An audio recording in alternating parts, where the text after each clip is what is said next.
sabe agora as pessoas vão elaborando aí alguma coisa. Enquanto isso, eu queria aproveitar essa oportunidade aqui, porque te ouvir é sempre muito bom e a gente aprende muito, né? E assim, eu acho que ela dialoga, a tua apresentação dialogou muito com o que Fábio trouxe de manhã também, sobre os animais sendo usados também, né, como essas armas de guerra, e vir nessa linguagem, né, das pessoas palestinas relatando, observando e fazendo a leitura dessa forma é bastante impactante para a gente.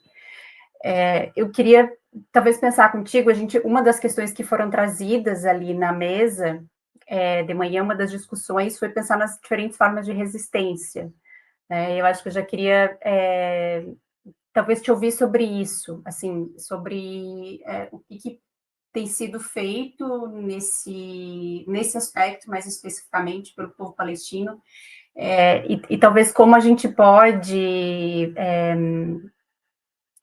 atuar, colaborar de alguma forma para se solidarizar na prática com o povo palestino, né? Não sei se tem alguma relação com o próprio BDS, fico pensando se é algo que é produzido e que é vendido, que é comercializado, porque assim, a gente, né, por exemplo, a questão das tâmaras, né, a gente vê qual é a origem dela e a produção de alimentos nos assentamentos, algo nesse sentido.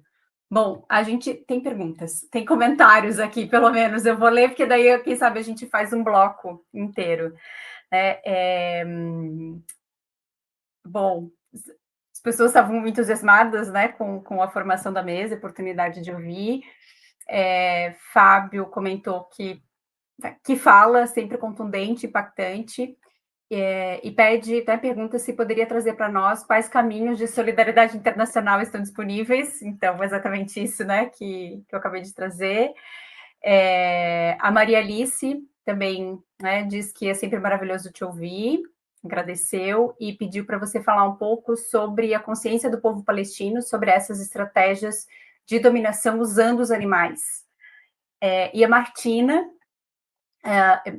pergunta como pensar o colonialismo pastoral na Palestina em diálogo de Billy Ray Belcourt, não sei exatamente a pronúncia, que descreve o pastoral como uma tecnologia de domesticação dos corpos e dos afetos indígenas. Poderíamos dizer que o colono que se imagina nativo repete essa fantasia pastoral de pertença, um gesto que tenta converter a violência colonial em vínculo com uma terra que não lhe pertence? Eu vou começar pelo final, porque as respostas da última pergunta são sim, e sim. Sim e sim. É isso, a gente vê realmente usar a violência da exploração animal, da domesticação, como arma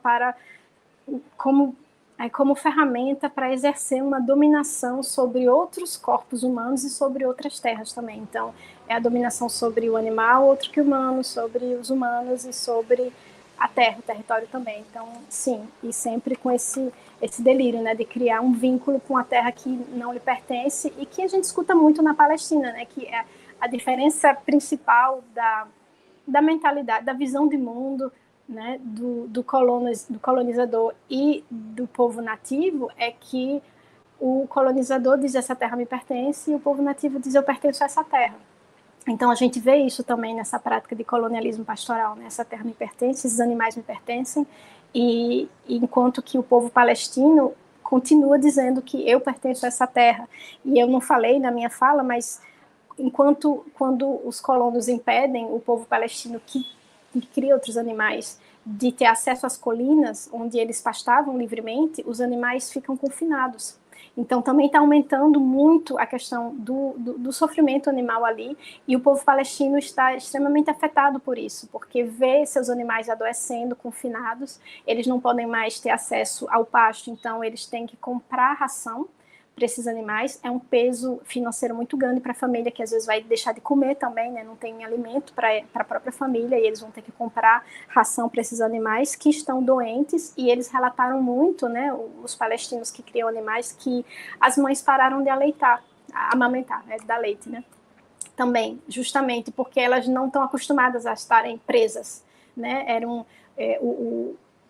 o modo de vida tradicional do povo palestino que cria outros animais, como ovelha e cabra, é realmente um modo muito integrado na natureza e que nunca tem confinamento, né? As pessoas são nômades, são seminômades também. E isso está mudando, está fazendo com que até a maneira como os palestinos se relacionam com os animais está mudando para muito pior. E eles sentem isso e acabam abandonando realmente.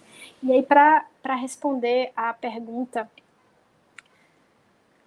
de Fábio, como fazer caminhos de solidariedade internacional, a gente está no meio agora, né, já está no final, na verdade, no meio para o final da época da colheita de azeitonas na Palestina. É agora, né, outubro e novembro. E a gente nunca viu uma colheita tão difícil como esse ano. E difícil realmente é um eufemismo. Os colonos estão atacando sistematicamente toda e qualquer pessoa palestina que tenta colher suas oliveiras. E estão usando os animais também para destruir a colheita, estão colocando fogo nas oliveiras. E todo ano tem brigadas de solidariedade internacional que vão lá. Né? Tem pessoas que vão do mundo inteiro para ajudar. Só que isso também mudou, Fábio, esse ano, que a gente está vendo pela primeira vez que Israel está deportando massivamente pessoas estrangeiras que foram ajudar. Então, há alguns dias teve um grupo de 30 pessoas estrangeiras que estavam lá em solidariedade ao povo palestino para a colheita e que foram detidas e deportadas. E depois você não consegue mais voltar lá, né? Então, até isso está ficando muito difícil. A gente vê, assim, eu conheci Dani lá na Palestina há 10 anos, mas eu fui para a Palestina pela primeira vez, eu coloquei os pés lá pela primeira vez em 2007. E entre 2007 e hoje, a realidade da Cisjordânia mudou completamente. De um ponto que eu não sei se eu poderia fazer essas viagens de solidariedade hoje. A gente está vendo que a Cisjordânia está caminhando para ser uma nova Gaza, que vão impedir realmente. Israel vai impedir as pessoas estrangeiras de entrarem lá ou vai pedir uma autorização especial, como é o caso de Gaza. Então está cada vez mais difícil levar a nossa solidariedade, realmente levar os nossos corpos para ser solidários dos corpos palestinos. Muito difícil e a gente acha que num futuro bem próximo vai ser impossível. Vai ser realmente impossível. Gaza, a Cisjordânia vai ficar totalmente trancada, né? Totalmente, ninguém vai poder ter acesso. Ainda não é o caso, então, apesar de toda a dificuldade, quem puder ir, né, para se engajar do lado, principalmente na época da colheita, que é outubro e novembro, tem que entender que a colheita de azeitonas é a atividade mais importante da cultura alimentar, mas da cultura em geral e da economia palestina também, né? A maior parte das famílias depende da colheita de azeitonas e se você não colher suas azeitonas em outubro e novembro, é o dinheiro que você ia ganhar no ano inteiro que se perde. Então, a sua situação financeira, mas a sua segurança alimentar está comprometida pelo ano inteiro. E então isso é muito grave o que está acontecendo lá. Mas, para além disso, tem sim o BDS, né? Como o Dani falou, a gente incentiva as pessoas a realmente participarem. Tem várias campanhas, né? Recentemente teve uma campanha que era greve na quinta-feira por Gaza, que toda quinta-feira no mundo inteiro a gente pedia para fazer uma greve de consumo. A gente entende que na situação de trabalhadora precarizada que a gente se encontra hoje é difícil fazer greve mesmo, né? As pessoas trabalham como em setores que você nem tem a possibilidade de fazer greve, mas a gente ainda pode fazer uma greve de consumo. Então, toda quinta-feira, né, tem esse chamado do povo palestino, um chamado organizado, um chamado que veio de Gaza para dizer toda quinta-feira não comprei nada, se não puderem, né, trabalhem, mas não comprem nada. E também, se puder, boicotar todas as empresas que participam diretamente, né? Então, vão no site do BDS, tem uma lista de empresas que participam diretamente da ocupação, que ajudam, né, Israel a cometer os crimes contra a humanidade que cometem. Então, essa é a maneira que a gente pode ser solidário. Eu acho que fazer eventos como esse, sempre lembrar da Palestina, não deixar que a Palestina seja esquecida, é muito importante também. E falar sempre onde vocês forem, porque hoje a gente vê que é uma batalha de narrativas, né? E eu acho que a narrativa sionista está perdendo pela primeira vez. Eu acho que pela primeira vez o negócio está mudando e é muito difícil hoje em dia defender. Se você estiver num grupo de pessoas minimamente inteligentes e minimamente esclarecidas mesmo, vai ser muito difícil defender Israel. Eu participei, não sei se você viu, Dani, mas eu fiz um podcast sobre a Palestina junto com uma jornalista chamada Júlia Dolce. A gente escreveu o roteiro e eu narrei um podcast que eu gosto muito, Prato Cheio, do Joio e o Trigo. E o último episódio foi sobre a Palestina, chama Palestina da Abundância à Fome. E eu recomendo muito, escutem, mas eu fui ver depois os comentários, sabe? Nossa, não tem mais como defender Israel. Então, as pessoas usam cada argumento. Eu não sei se vocês viram também, ontem ou antes de ontem, Francesca Albanese, que é a relatora especial da ONU para os territórios palestinos ocupados, que fez o relatório, né, falando que era genocídio, e você vê o representante de Israel na ONU chamou ela de bruxa. De bruxa. Então, assim, quando você chega num nível que você responde a uma acusação de genocídio com uma acusação de bruxaria, realmente tá difícil de defender, né? Tá difícil de defender. Então, eu acho que a batalha de narrativa está mudando. E é assim que a gente vai ser solidário ao povo palestino também, porque não tem nada mais doído do que você ser vítima de um genocídio e ainda na mídia ou na discussão dominante você sair como culpado, né, do seu próprio assassinato, do genocídio do seu próprio povo. Então, lembrar sempre isso, levar a narrativa, levar vozes palestinas, eu acho que é a melhor maneira de mostrar solidariedade nesse momento, colocar pressão no governo, né? Por que Lula ainda não expulsou o embaixador de Israel do Brasil? Por que ainda tem acordo comercial? Israel tem que virar um país que ninguém faz acordo, ninguém não é bem-vindo em lugar nenhum. Então, acho que a gente pode colocar pressão também nos nossos governos para fazer isso. E a última pergunta de Maria Alice, falar um pouco sobre a consciência do povo palestino sobre essas estratégias de dominação usando os animais. O povo palestino está bem consciente disso, né? Como eu falei, tanto que até esse termo, né, colonialismo pastoral, ou até falar, nossa, nessa frase de que a ovelha é um novo tanque, mostra a que ponto o povo palestino sabe, né? Não tem como não saber. Está ali todo dia aqueles colonos, todo dia. E é tão horrível, assim. Anne, a minha esposa, voltou agora da Cisjordânia e ela documentou, né, vários ataques de colonos, documentou muito essa estratégia de colonialismo pastoral, e ela falou uma coisa que eu fiquei assim, impressionada. Ela disse que muitos desses colonos que chegam lá são menores. Então, os colonos fazem de propósito de enviar menores de idade para lá, porque se o povo palestino fizer qualquer coisa, tentar se defender, quando a polícia israelense chega, é muito pior. É muito pior, porque você está mandando uma criança de 14 anos, de 15 anos, de 16 anos. Então, você não tem como fazer nada, não tem como se defender, né? Então, o povo palestino está extremamente consciente e desesperado. Eu estou desesperada daqui, imagina quem está lá, né?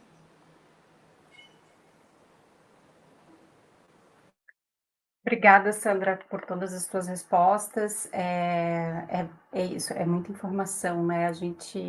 Eu estou toda arrepiada aqui te ouvindo e sinto também esse desespero. Acho que a gente consegue sentir, né, a urgência de a gente agir e realmente colocar em prática, né, sempre que possível, essa solidariedade.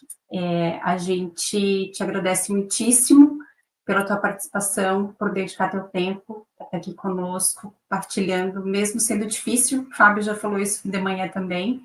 É sempre difícil falar sobre a Palestina. Para Fábio, né, também nesse contexto de estar no Rio de Janeiro nessa semana, né, foi bastante difícil e a gente está de longe, mas se unindo nas lutas. Então, a gente deseja para vocês aí uma ótima Enuva. A gente sabe que vai ser um encontro muito potente também. A gente queria que fosse tudo junto. Estou falando por mim aqui, mas acho que falo por mais pessoas. Obrigada, mais uma vez. É uma pena que você não possa ficar aqui conosco, mas a gente entende. Muito obrigada. Obrigada, gente. Muito obrigada por me ouvir também. É difícil falar, mas eu sei que é difícil ouvir, mas é necessário. Então, outro dia eu estava lembrando de uma frase que eu vi num livro, procurei tanto e não achei, mas que era algo como: a utopia não é o irrealizável, é o possível exigente. E é o possível difícil, né? Então é difícil ouvir também, mas é necessário. Obrigada, gente. Convido todo mundo a acompanhar o Enuva, tem online também, então se inscrevam, acompanhem. Inclusive, sábado vai ter uma mesa sobre ecocídio e genocídio na Palestina, como na Amazônia, eu vou participar também. Então fica aqui o convite, mais uma vez obrigada, ótima mesa para vocês, ótimo evento, ótima discussão, e Palestina livre. Obrigada, Sandra. Um beijo. Aqui se manifestando, falando, elogiando muito as duas falas, né? Aqui a Valesca Cardoso escreveu, fala magnífica. Walter, muitas pessoas também se emocionaram com a tua fala, como eu já havia falado. Então agora a gente tem, que bom, ainda 45 minutos para conversar. Temos um comentário da Tati Mello, né, que é sobre essa parte mais final agora da tua apresentação, né, que é assim como o veganismo capitalista não combate a exploração de animais, o crescimento das energias renováveis não está combatendo os combustíveis fósseis. Isso não é justo, e o capital continua fluindo para os mesmos bolsos. Nós temos duas perguntas que já foram feitas ao longo da tua fala, Walter, da Martina Davidson. Ela agradece e pergunta: como você enxerga a relação entre capitalismo tardio e especismo? Seria uma relação estrutural em que a produção da morte animal sustenta o metabolismo do capital? Se poderia chamar de necropolítica, onde certos corpos, humanos e não humanos, são tornados matáveis para manter o sistema vivo? E diante disso, que formas de resistência você tem ensaiado, sejam teóricas, políticas ou cotidianas, para escapar dessa maquinaria de morte, opressão e extermínio? E a Maria Alice da Silva também te agradeceu pela fala e por deixar a sua emoção fazer parte. Diz que todos nos emocionamos com você. E ela pergunta: pode explicar melhor como esse tipo de fascismo que foi citado é fruto necessário dessa fase do capitalismo atual e como é esta fase? Tá. Responde agora, a gente vai... Pode responder. Pode responder pode responder uma de cada vez, ou se quiser juntar as duas questões. Enquanto isso, eu acho que primeiro vou falar da Martina. Obrigado, Martina. Obrigado, Maria Alice. Aliás, fã das duas. Fã da Daniela também, da Mário. Eu costumo ser um fã inveterado de pessoas boas e com grandes talentos e resistentes.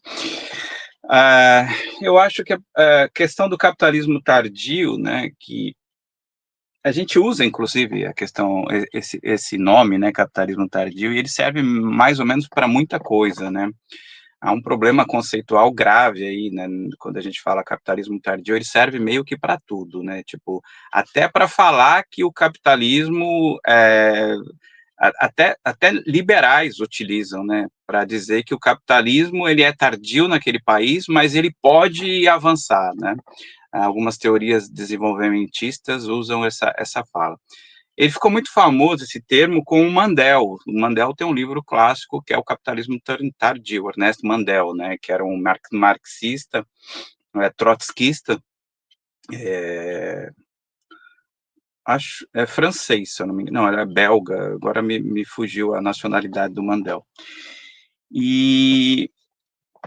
Mas, na verdade, a gente poderia falar que é o neoliberalismo, né? É o neoliberalismo ou, como vai dizer o Lenin, o imperialismo, né? Um sistema financiarizado, um sistema onde as nações já não existem, tais como tínhamos a ideia de nação no final do século XIX, né? As nações, elas são transnacionais, as empresas são transnacionais, o capital financeiro é transnacional, né? Em questão de segundos, o capital está aqui, ele está ali, você nunca sabe como é o capital. A grande distopia desse movimento é os chamados bitcoins, né? Que a gente pode pensar, né? O que é esse inferno, né? O que é esse negócio, né? Então, o capitalismo tardio e o especismo, assim como o capitalismo em seu nascedouro, hoje podemos falar que o capitalismo tardio seria a etapa final do capitalismo. Mas você está dizendo que o capitalismo está... Sim, o capitalismo está agonizante já há mais de 100 anos, né? Só que o capitalismo ele tem mecanismos de que ele vai... se retroalimentando e dizimando populações, dizimando ecossistemas, dizimando os animais não humanos e por aí vai, né?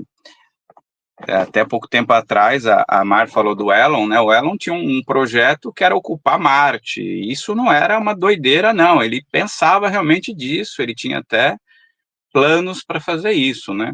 Então, os bilionários, eles sabem que o que eles estão fazendo é a destruição do planeta. Eles sabem disso, né? Só que, assim, o capitalismo, ele não pode ser parado. O capitalismo, ele se retroalimenta de capitalismo. O capitalismo é um sistema autofágico, ele vai se retroalimentando dele mesmo. É como se ele regurgitasse, engolisse numa sana louca por mais capital. Só que ele esbarra em questões estruturais profundas, onde as forças produtivas, né, elas teriam os meios de produção, e as forças produtivas, eles se chocam. Por quê? Os meios de produção, que já são a sua maior parte socializados, né, eles se chocam com a expropriação privada desses meios. O recurso, ele não circula, ele circula para os capitais parasitários. Por isso que esses mega bilionários têm 300 milhões de negócios, porque esse capital precisa circular para gerar mais capital. Isso é uma lei básica do capitalismo. Então, sim, é estrutural o capitalismo tardio, o neoliberalismo ou o imperialismo, na sua fase superior do capitalismo, ela é estrutural e ela é fundamentalmente especista. Os animais são uma das maneiras, uma das maneiras mais lucrativas, uma das maneiras mais fáceis de se obter recursos, né? Porque os animais não humanos são vistos como recursos, assim como o animal humano também é visto como recurso. Então, assim, sim uma necropolítica, total, uma política que se retroalimenta da morte. O que está acontecendo com Gaza? Não é um projeto abstrato. Gaza foi pensada, né, a ideia de Israel foi pensada, né, a ideia dos colonos europeus que iriam ocupar aquela região, ela foi pensada, me corta aí, Dani, quando tiver questão de tempo, mas a ideia de Israel foi pensada como um encrave imperialista no meio do Oriente Médio, porque aquilo é uma região fundamental para os planos do capitalismo, tanto por ser rotas, como pela sua riqueza de matérias-primas. Assim como o Brasil, assim como regiões de África, que falam a África é um continente pobre, um continente miserável. É o discurso que a mídia vende, né? Que os grandes capitalistas vendem. Mas por que tem tanto interesse, então, pelas terras de África desde que o colonialismo, desde que as primeiras nações foram colonizar aquela região? Porque ali é uma região riquíssima. Quando a gente está falando de terras raras, o Brasil é o próximo alvo da vez.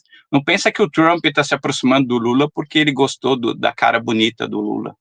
Terras raras, como o próprio nome diz, são fundamentais para manter a estrutura do capitalismo, desse capitalismo tardio nos tempos atuais. O que eles fizeram com o Congo, o que eles fizeram com aquela região, é levar, por causa das terras raras, sobretudo, não só, essa região a mais absoluta miséria, as guerras fratricidas, enfim. Então, acho que, sim, capitalismo tardio, sim, é estrutural, sim, profundamente estrutural, e sim, é uma política de necropolítica. Questão de resistências, né? Como pensar as resistências, Martina? Eu penso que a gente tem que voltar a sonhar com um novo mundo possível, né? Depois do fim da União das Repúblicas Socialistas Soviéticas, as pessoas que se pretendiam de esquerda meio que abandonaram a utopia de construção de uma nova sociedade, né? E nós temos que voltar a pensar que nós temos que destruir o capitalismo, né? Os projetos, a social-democracia, as sociedades de bem-estar social, a política que se aplicou na social-democracia europeia e até mesmo em alguns momentos nos Estados Unidos, de bem-estar social, ela não existe mais. Os Estados Unidos têm mais de 60 milhões de miseráveis. A Europa caminha a passos largos para a cada dia mais o desespero a afrontar aquele povo. A Alemanha está em crise, a França está em crise. Então, assim, o capitalismo ele só se sustenta através de guerras, de destruição em massa, de novos processos de colonização, né? O Trump está fazendo isso. Trump chegou a propor abertamente. A gente pode falar o que for do Trump, mas uma coisa que eu posso, olha só, que não faça um corte disso, mas a gente pode elogiar no Trump. Ele fala o que todos os capitalistas não querem, mas não falam. Ele fala. Ele chegou para o Putin e para o Deng Xiaoping e falou: vamos dividir o mundo. Ele falou isso. É um novo colonialismo. Trump falou isso, gente, há pouco tempo atrás, antes de ele entrar nessa guerra louca comercial com a China. Ele falou, chegou para o Putin... a gente vai te cortar agora, não pode falar isso aqui. Tá desculpa, bom. Mas aproveitando a deixa, vou pedir para você encaminhar para a conclusão da tua resposta para eu passar para a Mari em seguida. Tem algumas perguntas. Não, é basicamente isso. Então, as resistências, só para... E aí eu já falo... Dá tempo de eu responder da Maria Alice rapidinho ou não? Claro, responda, mas vou te pedir para ser breve, por favor. Tá, então, assim, as resistências, Martina, eu acho que a gente tem que voltar a sonhar com um novo mundo. E esse mundo não passa pelas eleições, não passa pela democracia burguesa. Esse mundo passa pelas revoluções. A gente tem que voltar a sonhar. Como vão ser essas revoluções? Quais os caminhos? A gente tem que debater. Com relação ao fascismo, esse novo fascismo, né? Eu achava muito interessante quando chamava Bolsonaro de fascista, né? Bolsonaro é um excremento. O governo Bolsonaro é um regime autoritário. É um regime autoritário, de extrema direita, mas o fascismo tem outros elementos. Isso que nós chamamos hoje de fascismo, ele tem elementos diferentes do fascismo europeu do século passado, né, o fascismo do século passado era ultranacionalista, era militarista, ele tinha outras características. Então, hoje, nós temos um fascismo, só que é um fascismo customizado, é um fascismo com uma nova cara. Não sei se eu explico, não dá tempo de explicar, mas eu poderia depois voltar a isso. Desculpa, me alonguei. Obrigada, Walter. A gente vai se empolgando quando a gente fala sobre temas que a gente gosta e nos instigam, né? Mas daqui a pouco vem mais alguma questão aí. Obrigada, né, pela tua resposta. Martina escreveu que é sempre bom te ouvir e pergunta: como tem sido pensar a desistência da espécie não só como teoria, mas como praxis viva, uma forma de agir e sentir fora das molduras da humanidade? O que é, para você, desistir da espécie na prática, no corpo, no cotidiano, nos vínculos afetivos, freaks, militantes?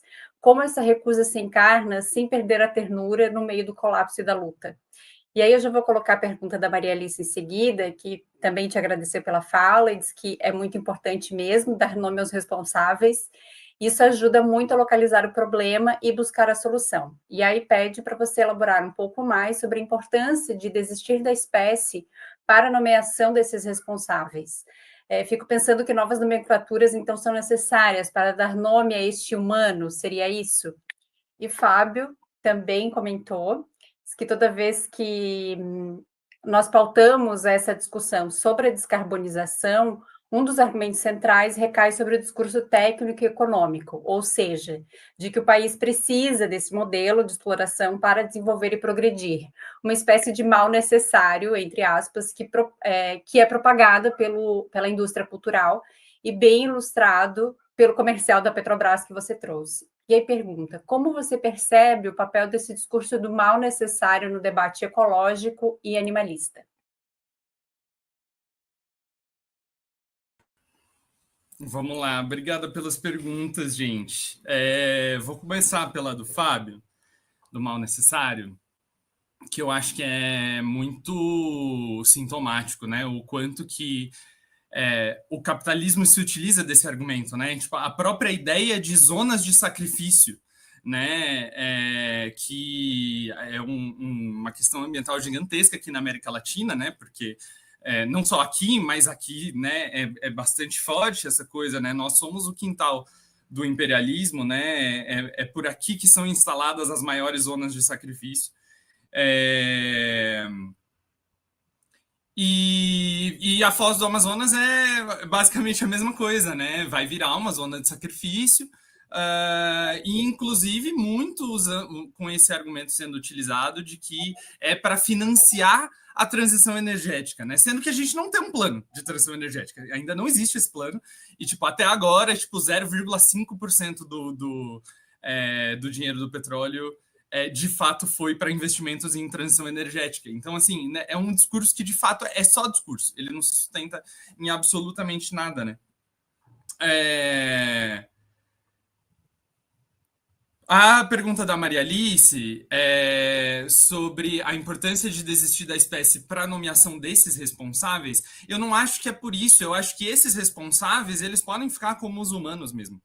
Deixa a humanidade com eles. Eu acho que talvez a desistência da espécie seja importante para a gente se nomear. Lendo Vila Matus, eu aprendi com a Zenit que quando a gente se nomeia, o nome disso é autonomia, né? Então, se entendemos que esse mundo humano deu ruim, né? E aí falando de um mundo humano do homem cis, branco, hétero, magro, rico, sem deficiências do norte global, esse mundo humano ele não se sustenta. O planeta tem limites claros, físicos, né? Então, isso que Walter colocou muito bem, assim, sobre o capitalismo tardio, que, inclusive, fico bastante animada, porque é um conceito de Mandel. Mandel é um dos pensadores muito importantes aí para a minha linha ecossocialista, né? Eu sou militante ecossocialista. E é isso, né? Se a gente pensa nesse capitalismo tardio, se a gente pensa na crise estrutural do capitalismo,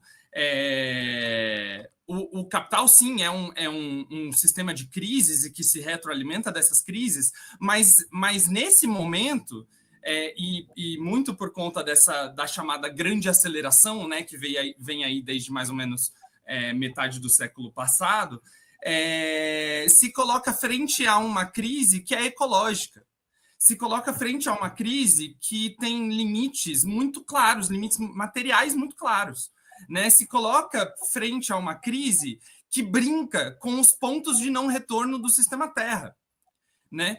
Que são pontos que, uma vez ultrapassados, né, destroem ecossistemas inteiros, né? Então,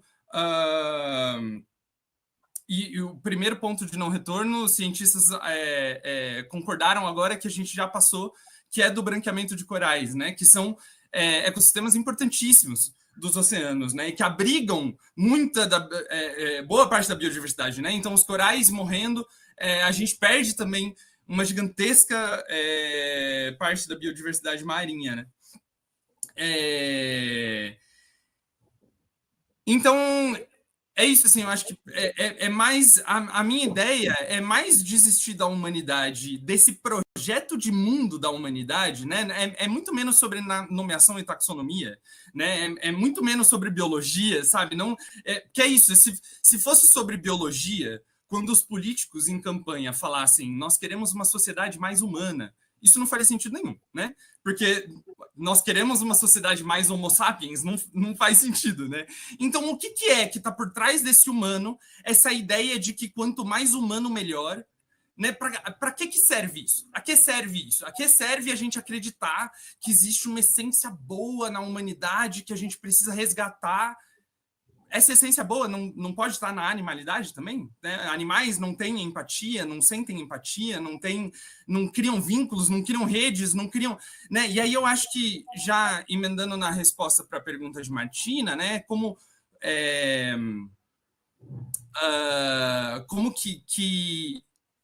como é que está aqui?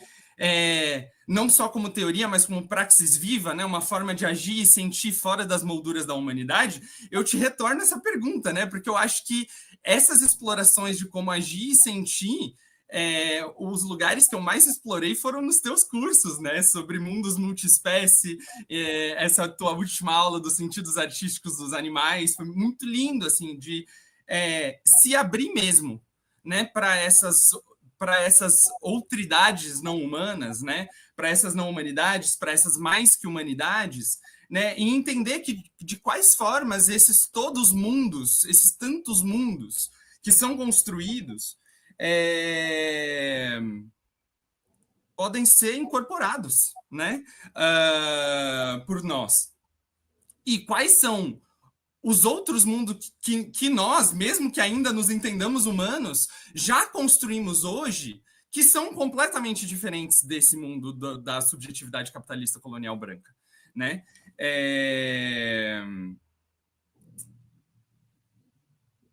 Enfim, acho que é um pouco por aí. Eu acho que a gente precisa entender que, dada a gravidade do problema, dada o tamanho da tarefa que teríamos que executar para que a sociedade, da maneira como a gente a conhece hoje, se sustentasse, é de uma magnitude tamanha que é razoável a gente aceitar que não vamos conseguir. Mas eu argumento aqui que talvez não queiramos conseguir. Talvez não queiramos manter a sociedade como a gente a conhece hoje. Porque a sociedade como a gente a conhece hoje é uma sociedade capitalista colonial globalizada, né? Agora, entendendo que essa sociedade não vai se sustentar, porque o próprio planeta não a sustenta, né? De quais formas a gente quer manejar o fim disso tudo? De que maneira a gente quer enfrentar o colapso? Quais são as estratégias que a gente vai desenvolver entre a gente para sobreviver, né? E aí eu acho que a gente atiçar a nossa criatividade, assim como diz Ailton Krenak, né? A gente se soltar dessas amarras da humanidade, né? Isso nos libera a imaginação e a criatividade para outras soluções, outros caminhos possíveis, né? Então, nesse sentido, eu coloco a desistência da espécie enquanto uma estratégia de resistência mesmo e de atiçar a nossa criatividade para outras maneiras, outras sociabilidades, outras possibilidades de produzir e reproduzir as nossas formas de vida, que são bem diferentes das do humano com H maiúsculo, né? Muito obrigada, Mar, por trazer tudo isso para a gente também. Bom, Maria Alice te agradeceu, Walter, né? Disse que precisava ouvir isso sobre o fascismo, que vai continuar acompanhando o teu trabalho, né, sobre isso. Tati também comentou, falando que o especismo sustentado pelo capitalismo e imperialismo vem de uma supremacia humana, até porque a discriminação ocorre contra espécies de animais e também de plantas, se estende às águas, ao solo e tudo mais que não se encaixa nesse ser humano branco, etc. Eu queria talvez pegar algo que tem em comum entre as trajetórias de vocês e de tantas outras pessoas que estão aqui no seminário, mas tem muitas pessoas que estão na academia pesquisando, acho que é o caso de vocês também, que tem uma formação, que estão aí pesquisando, mas tem esse outro aspecto que é o da militância política organizada. Queria pedir para vocês relatarem um pouquinho dessa atuação de vocês, trazerem talvez o que em outros círculos a gente chamaria de boas práticas, ou como vocês têm estado nesse espaço trabalhando com uma perspectiva bastante crítica e radical, levando a questão do especismo também, que é algo que a gente sabe que não é um consenso ainda na esquerda de forma geral. Quem começa? Para o ímpar.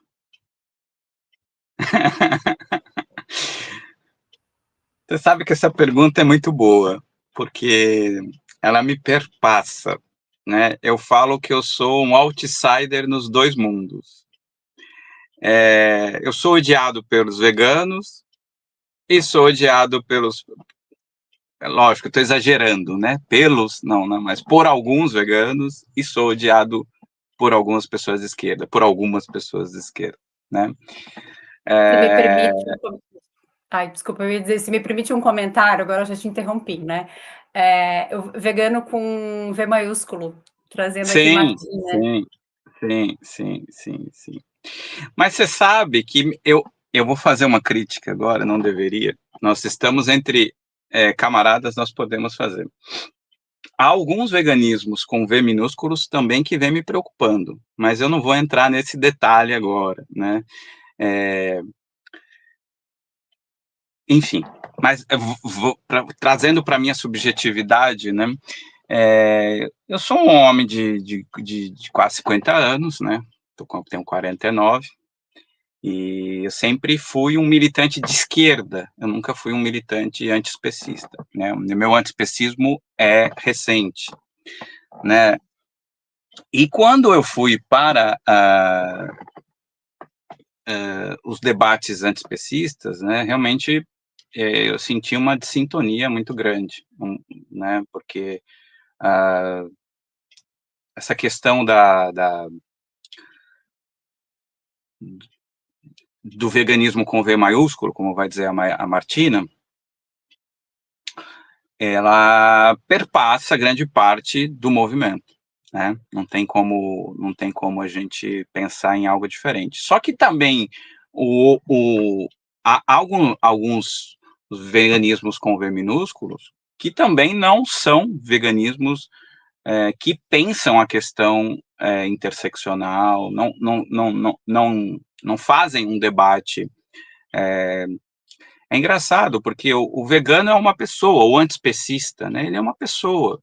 E ele tem que falar da espécie dele também. Como que eu não vou me manifestar sobre a Palestina?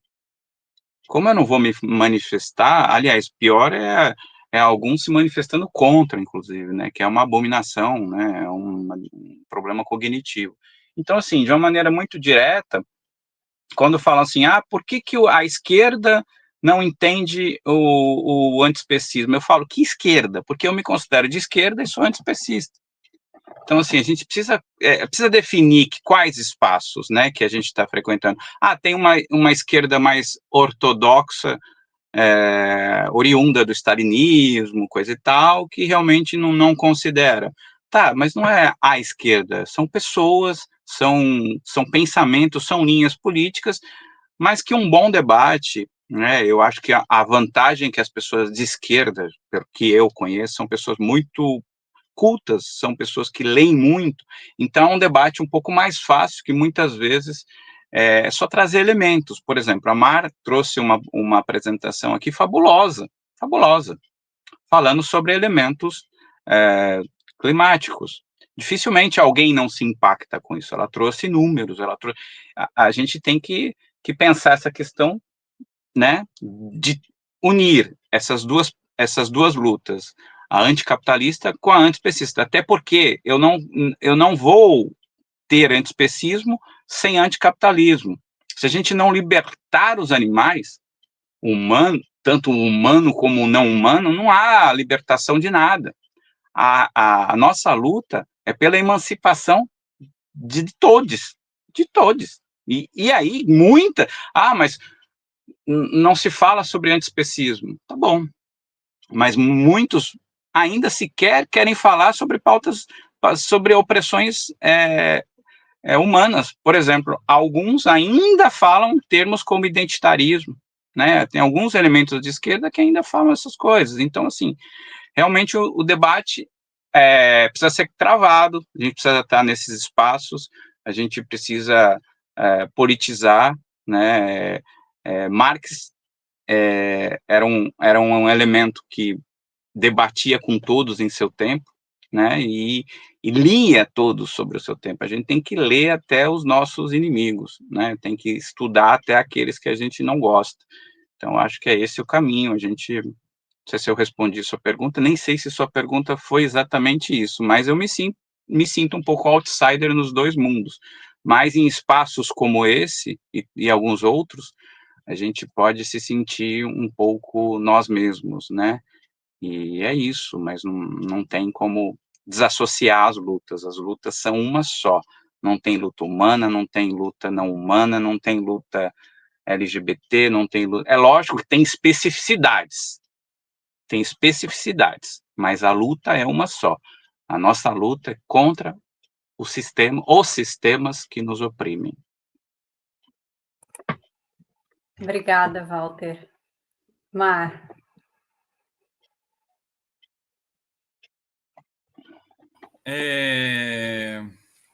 Pô, gosto muito de falar de militância organizada. Obrigado pela pergunta, Dani.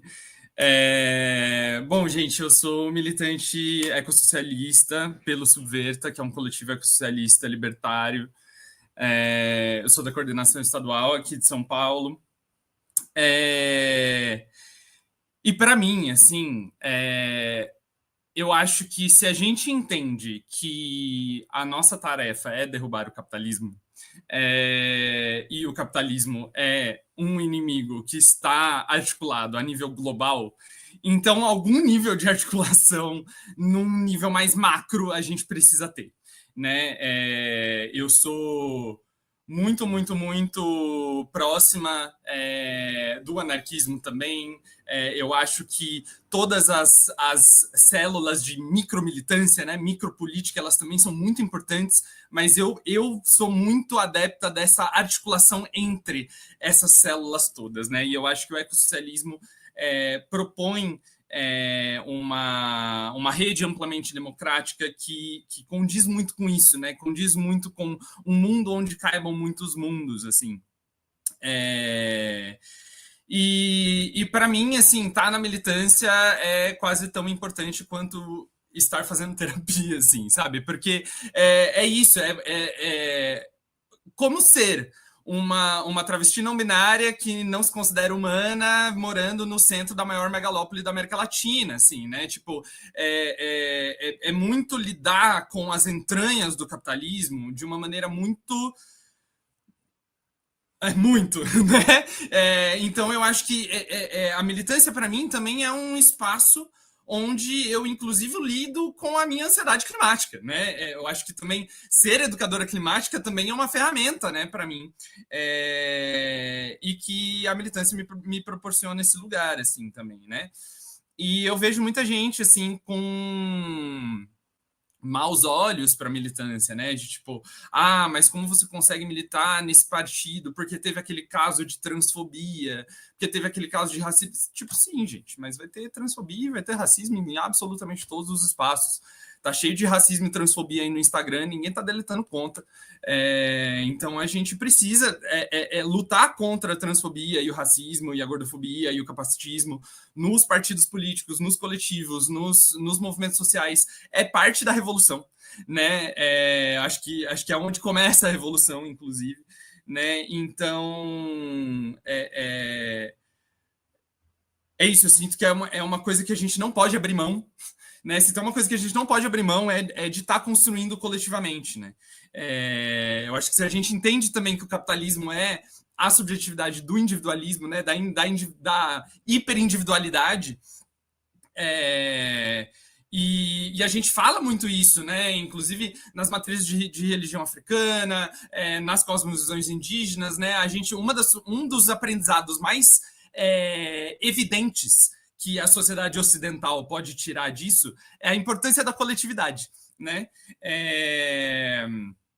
E aí é isso, né? Eu também entendo que é muito difícil se organizar para isso, né? A gente não tem tempo, as nossas vidas são tão atribuladas, tem muita coisa acontecendo, né? Mas eu fico tipo, tá, mas se a gente só for lutar contra o capitalismo quando a gente tiver tempo, não vamos, né? Então é um pouco também sobre entender como dar o seu mínimo para a militância, né? Porque é melhor um militante que dá o seu mínimo de uma maneira constante e responsável do que um militante que vai lá e entrega tudo de si e aí quebra e perde toda a energia e sai da militância e não consegue mais militar, né? Então é entender esse mínimo, se organizar minimamente, né? E é isso, né, gente? Entrar num coletivo não é uma coisa tão simples, né? Às vezes você vai ficar se aproximando daquele coletivo, entendendo qual é a política daquele coletivo, e aquele coletivo entendendo quem é você e qual é o seu alinhamento político, às vezes por 6 meses, às vezes por 1 ano, às vezes por 1 ano e meio, né? Então, não é uma coisa assim, eu vou entrar na militância e amanhã eu vou ter um monte de coisa para fazer, né? Mas e aí é por isso que eu falo que é tão importante esse processo de se organizar, porque ele é um processo demorado, até você encontrar um coletivo onde você se sinta bem, onde esse coletivo também te nutra, né? E seja importante para você, enquanto também um lugar de formação, um lugar de construção de pontes com outras pessoas que vão avançar nos teus pensamentos, nos teus estudos, um lugar onde você possa confabular mundos outros com pessoas que pensam de maneira parecida com você, né, e que isso possa te nutrir, até você encontrar esse lugar, não é tão simples assim, né? Então é importante a gente começar a se organizar agora, porque se a gente for começar a se organizar na hora que o fascismo estiver batendo na nossa porta, vai ficar mais difícil ainda, né? Então, eu acho que é isso, né? Eu acho que a realidade é bastante desesperadora, mas eu tenho dito que desespero consciente gera raiva, e raiva organizada gera revolta, né? Então, organizem-se, gente. E conheçam o Subverta. Obrigada, Mar, por trazer esse relato também. Bom, a gente não tem mais perguntas, né? Então eu gostaria de convidar vocês a fazerem uma última fala, se despedir, deixar alguma mensagem Tá que bom. gostariam. Pode ser a Mar agora, ou eu, tanto faz. Já tô com a palavra, pode ser, Mar?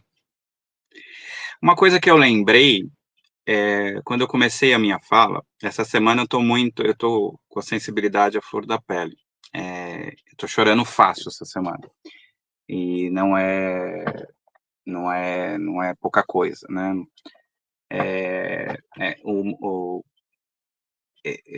Tudo aconteceu numa semana que você vai estar numa mesa que vai falar sobre genocídios. Então, assim, não que isso não estava acontecendo antes, mas parece que em alguns momentos a coisa recrudesce, né? E aí eu vou falar que talvez seja um sentimento meu, mas que seja um sentimento talvez de todos que estão vendo, que vão ver. O capitalismo nos destrói. Ele é mais forte que a gente. Concordo demais com a Mara, a gente tem que se organizar. Tem que estar coletivamente em luta. Tanto para destruir o capitalismo, mas também que o capitalismo não nos destrua. Porque coletivamente é muito mais fácil, não mais fácil, mas é suportável muitas vezes. Você às vezes não ter como gritar e como chorar e chorar no ombro de alguém e chorar no sentido político também. Essa semana foi uma dessas semanas que eu chorei no sentido político e não político, e estou chorando ainda, né? Eu fui dormir e tinha 64 mortos. Depois eu acordei e tinha uma fila gigantesca de mortos que tinham achado nas matas. Então, assim, não tem como uma pessoa que se diz, vou contrariar a Mara agora, se diz humano, ou vou pegar um outro termo, uma pessoa que se diz não humano, ou mais que humano, uma pessoa que se diz viva, uma pessoa que tenha coração, que tenha sensibilidade, que essa pessoa não se emocione. Como não tem como não se emocionar, há 2 anos a gente vê Gaza sendo destruída, não é uma guerra, é um projeto político. E só não foi destruída graças à resistência, graças ao Hamas e graças às forças de resistência. Não temos que ter medo de falar isso, não. Porque senão já teria se destruída, já teriam passado porque o projeto é que aquilo ali vira um resort, sem palestinos, só os judeus. Ali é uma limpeza étnica, por isso que nós temos que gritar Palestina livre do rio ao mar, sem o Estado de Israel. Aquele Estado é um Estado invasor, não tem nada de 2 Estados. É um projeto sionista. Nem os próprios judeus ortodoxos são favoráveis a esse projeto. Muitos judeus são contra. Isso não é antissemitismo, nós somos antisionistas, é bem diferente. E para findar, esse ódio que nós sentimos, que é ódio, pode ser canalizado para muita coisa, para o alcoolismo, para a depressão, para aquela palavra que não pode falar que senão corta, mas muitos amigos eu perdi porque chegaram ao ponto de imaginar que a vida não valia mais a pena ser vivida, e muitas vezes a gente pensa que ela não vale mesmo. Mas se a gente não se organiza, se a gente não acredita que é possível transformar esse mundo, organizando que esse ódio se transforme em ódio de classe. A gente tem que organizar esse ódio de classe. A gente tem um inimigo. Muitos inimigos, mas vamos nominar 1, 2, o capitalismo e o especismo. É contra eles que a gente tem que lutar, em todas as esferas, em todos os lugares, seja na academia, seja no coletivo, seja nas redes sociais, seja com a sua família, seja onde for, no seu, na sua fábrica, onde você trabalha, ou se é só estudante. Se organize nos DCEs, nos centros acadêmicos. Vamos organizar o nosso ódio de classe. É isso que eu tenho para falar. Obrigada pela mensagem, Walter. Mar. Ai, gente, só queria agradecer mesmo, dizer que acho que se a gente entendeu que um dos grandes pontos do capitalismo também é essa ruptura final, né, entre humano e natureza, né, essa ideia de que essas coisas existem separadas,